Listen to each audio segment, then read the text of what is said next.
Hello and welcome to AI for Developers. I'm Chaitanya Talking Bot. Today's lesson is titled Building Real-Time AI Systems. Handling Streaming Data. Imagine a never-ending river of information. That's streaming data. Think of social media posts, sensor readings from a factory, or live stock prices, constantly updating information. In programming, we handle this using techniques that process data as it arrives, not in one big batch.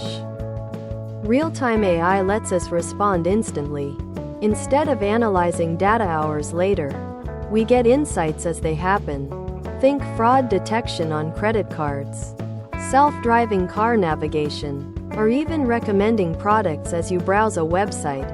Speed and accuracy are key. We need two things: a source, like a fire hose of data, and a processor, like a water wheel that uses the water's power. Data streams bring the information, and processors, often AI models, analyze it in real time. Think of Kafka or Apache Pulsar as examples of data stream management platforms. Instead of training a model on a whole dataset at once, we often use models that can adapt and learn continuously as new data arrives. This is called online learning. Think of it like learning a new language by conversations, instead of studying a textbook. Real-world data streams are messy. Sometimes data is late, lost, or corrupted. We need error handling and techniques to deal with these issues, kind of like having backup generators for when the power goes out. Imagine a massive river. We need multiple water wheels, processors, working together to handle the huge volume of data.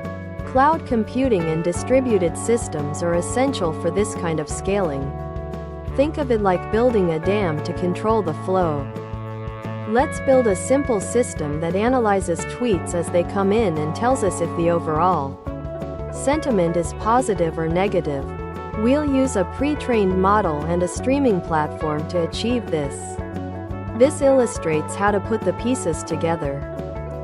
We've just scratched the surface.